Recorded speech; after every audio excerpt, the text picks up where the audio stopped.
Hi guys, how are you doing? I wanted to take a moment to talk about something called upper cross syndrome today. So what is upper cross syndrome and why is it important? I'm going to put a picture down below to give you kind of a visual representation of what it is. But basically, it's a series of muscular imbalances in the upper body. So in the neck, chest, and shoulder region, you have some overactive muscles that are tighter and then some underactive muscles that are weaker.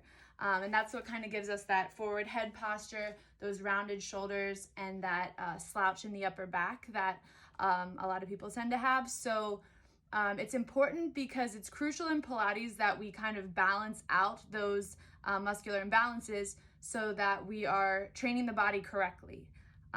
So I'm going to give you a couple stretches to lengthen those tighter upper body muscles and then some exercises to strengthen those weaker upper body muscles. So here's a little better picture of upper cross syndrome. As you can see, you're going to have the tight upper trapezius muscles, tight levator scapulae, tight sternocleidomastoids, and then also tight pectoralis major and minor. And then as far as the weak or inhibited muscles, we have the deep cervical flexors, the lower and middle trapezius, and the serratus anterior. Okay, so starting with the upper traps. The upper traps originate from the base of the occipital bone of your skull here, and they travel down and insert at the lateral third of your clavicle. So the action of the upper traps is to elevate the scapulae or your shoulder blades, and then it also is involved in your neck extension and then your neck's lateral flexion here. So it's easy to see that when this muscle is overactive or tight, it's going to lead to some added neck pain that we obviously don't want. So anytime we lift anything, this muscle tends to be overused a little bit. And then also whenever our body is experiencing added stress. So right now, especially, the body is going to hold tension here. So the body's going to go into a flight or fight response. And when it does that during stress, the body is working to protect your sensitive parts of your body, so your neck especially. So when you go into that fight or flight response, your shoulders elevate to protect the neck, and then that muscle is overused. So I'm going to give you a nice stretch to kind of lengthen the upper traps. Okay, nice, quick, easy upper trap stretch. So I just need a stool or a chair. I'm going to sit down nice and even on both sits bones, sit up nice and tall through my spine. I'm going to start by stretching the left side of my upper trap. So I'm going to take my left hand, place it under my left sits bone, and that's instantly going to pull that left shoulder down. Then I'm going to pull my chin back. So I'm not extending the neck, I'm not flexing the neck, I'm pulling the chin back and kind of giving myself that double chin sensation. And then I'm going to take the opposite ear and pull it down towards my opposite shoulder. And I'm going to instantly start to feel that lengthening and that stretch down the length of the upper trap on my left side. And this is a sufficient enough stretch in itself. And I can just hold this for 30 seconds and then switch sides. But if I want to get a little bit deeper into that muscle release, I can grab a restore ball. TRX ones are good. A lacrosse ball works. I got this one from Target. And then you can just place that ball on the body of the muscle and then press down into your palm and start to roll that ball up and down as you hold the stretch. Roll that ball up and down the length of the muscle and kind of massage it in deeper, starting from the origin at the base of the occipital bone of the skull and then make its way down towards the lateral third of the clavicle. And if there's an extra tender spot, you can hold and press down a little bit deeper there and add some cross friction and start to twist that restore ball side to side and get a little bit deeper release. And then I can do that on the other side, and that'll be the first muscle in the series of tight upper body muscles to start to fix that upper cross syndrome. Okay, so the next muscle in the group of tight muscles of the upper cross syndrome is the levator scapulae. And this muscle originates from the top of your cervical spine, and then it comes down and it inserts on the upper part of the medial border of your shoulder blade. And this muscle lifts the shoulder blades up. So when it's too tight, it's going to lead to some added neck tension. It's also involved in that posterior chain of back muscles that's going to depress the shoulder blade and medially rotate it in towards the spine. So you have your shoulder blades on your back like this, and when the levator scapulae is a little bit too tight, it's going to add to some scapular winging, which is going to inhibit and weaken some other important back muscles. The levator scapulae also is involved in neck flexion, so lateral flexion of the neck, and then ipsilateral rotation of the neck and extension of the neck, all right here. So quick, easy way to stretch it. You're going to do the opposite of that. So we're going to stretch the left side. You're going to take your left hand and place it under your left sits bone, and then you're going to laterally flex the spine the opposite direction, ipsilaterally rotate the spine the opposite direction, and you're going to flex the spine down a little bit. So kind of like you're trying to look down into your opposite front pocket, and you're going to start to stretch that levator scapulae. And you can again hold it here for 30 seconds and then switch sides. But if you want to get it a little bit deeper and a little bit more stretch, take your opposite hand and pull down on your skull, deepening that stretch there. Next type muscle is the sternocleidomastoid, and this is one of our most overactive muscles that leads to our unwanted forward head posture. It's also one of our most superficial cervical muscles, so it's very visible. So if I turn my head here and I look down, and you start to see this muscle that starts to bulge out a little bit, that is your sternocleidomastoid. And it originates here at the sternum side of the clavicle, and then it comes up and inserts on the mastoid process on your temporal bone. So if I'm looking at my right sternocleidomastoid, this muscle is going to laterally flex the neck towards that side. It's going to rotate the neck away, opposite direction, and it's going to lift and extend the neck up as the chin comes up. So that's what that muscle does. And then to stretch it, all I'm going to do is take 2 fingers, place them on both sides of the origin of that muscle. So towards that sternum side of the clavicle, you'll see the muscle between both fingers. And then you just want to laterally flex the spine away from that muscle. And then you want to look up and start to lift the chin to extend the spine. And that's going to stretch out that muscle 30 seconds and then switch sides. Next muscles we're going to lengthen are going to be the pec major and the pec minor. Pec major being more superficial and then pec minor being deeper. So your pec minor originates from your 3rd to 5th ribs, and it comes up and inserts on your coracoid process.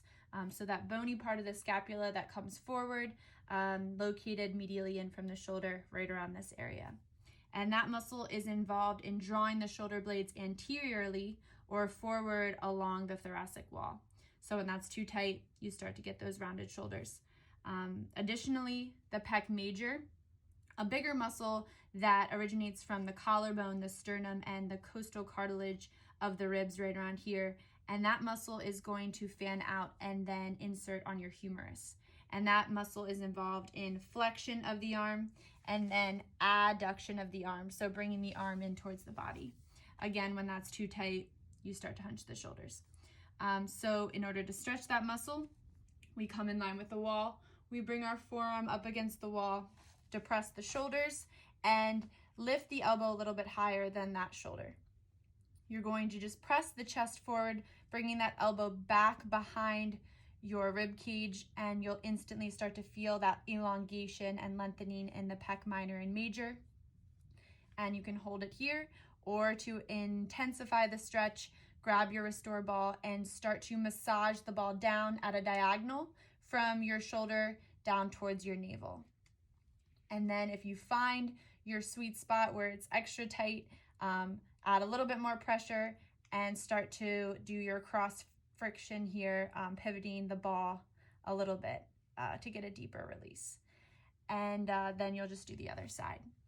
So that concludes the lengthening of all the tight muscles involved in our upper cross syndrome. And now we're going to go into how we strengthen the weak muscles in the upper cross syndrome. So I'm in this position because of the exercise we're gonna do next.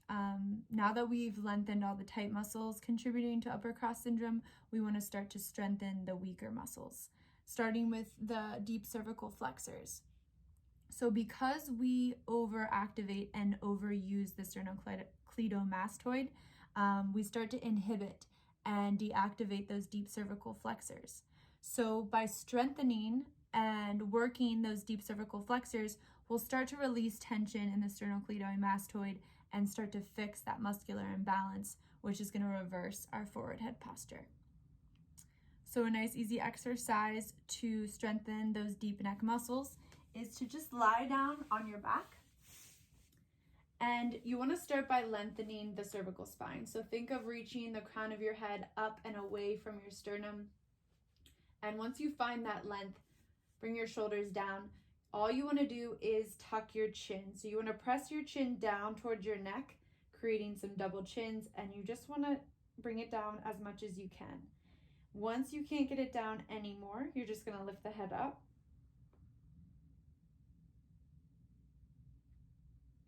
And you're just going to hold it up there for 5 seconds and then come back down. You can do that about 10 times, and that'll start to energize and turn on those deep neck muscles. Okay, sorry the lighting keeps changing. The next muscle we're going to work to strengthen is going to be our lower trap muscles. So the lower trap muscles originate from your thoracic vertebrae, and then they come up and insert on the spine of your scapula. And this muscle retracts the shoulder blades, so brings them closer together in towards your spine, and depresses the shoulder blades down the back. So it pulls the shoulder blades together and down. And because we're tighter in the upper traps, it starts to weaken those lower trap muscles. So when we strengthen those lower trap muscles, we start to fix that muscular imbalance. We start to fix that added flexion that we have in the thoracic vertebrae and straighten ourselves out. It also increases shoulder stability and then just helps make for a healthier, more upright posture. Now, a really nice way to strengthen these lower trap muscles is to grab a band, a resistance band. You don't need a band for this though. So you can do this sitting down, kneeling, you can do this standing up, and you're just going to take your arms up over your head, and I'm just using the band to get a little bit of added feedback here. So sitting up nice and tall, I'm just going to start to bend the elbows and start to pull the elbows down towards the ground, and coincidentally, that band starts to pull apart. So by pulling the elbows down, I'm going to lower the shoulder blades, and then I want to squeeze the shoulder blades together. And then lift the arms back up overhead. And I'll do that one more time. So you're just going to bend the elbows, start to pull the elbows down towards the ground, depressing the shoulder blades, squeezing the shoulder blades together like you're trying to squish a grape between your shoulder blades, and then lift back up, all while keeping the shoulders plugged down and away from the ears. And that's going to strengthen the lower trap muscles and fix your posture some more. Last weak muscle we want to strengthen is the serratus anterior, a very underused and neglected muscle when we exercise. It gets its name from its serrated appearance, so it originates from the lateral portion of the first 9 ribs, comes around and inserts on the medial border of the scapula. And it's the muscle we use when we pull the shoulder blades forward and around the rib cage, also known as the boxer's muscle. So it's the muscle we use when we're doing a punching motion. And when it's a stronger muscle, we'll have a more effective and forceful punch. It's also the muscle we use when we're doing breaststroke in Pilates. We use it when we're elevating the arms overhead, lifting things overhead. and using it when we breathe. It actually lifts the rib cage up when we inhale and furthers our lung capacity to get more air into the lungs. So when this muscle is weak, we're not getting as much air into the lungs as we could. We're not oxygenating the blood in the muscles as effectively as we could. And when we lift things overhead, we're overcompensating, using other muscles more, and that's going to lead to some added shoulder and neck pain. It's one of the main muscles involved in stabilizing the shoulder blades. So it works together with the rhomboids to kind of keep the shoulder blades in place.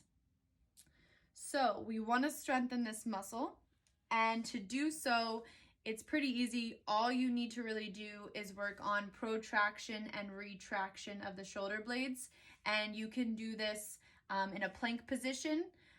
You can do it in a plank position on the ground, up against a wall. You can do it in a 4-point kneeling position, and you're just going to protract and retract the shoulders, okay? And that's going to just activate that muscle, and it's going to pull the shoulder blades forward and back. And if you want to get a little bit more feedback, grab your resistance band, wrap it around the top of your back here, and you're going to press the arms straight out forward and just pull the resistance band forward, bringing the shoulder blades apart, and then retract the shoulder blades and bring the shoulder blades together. So you reach and then you squeeze the shoulder blades together. And you can just do that a couple times, keeping the shoulders down away from the ears. And you'll start to bring some more energy and life into those serratus anterior muscles. And that concludes all of our muscles that we want to strengthen after we work on lengthening all the tighter muscles that lead to that upper cross syndrome.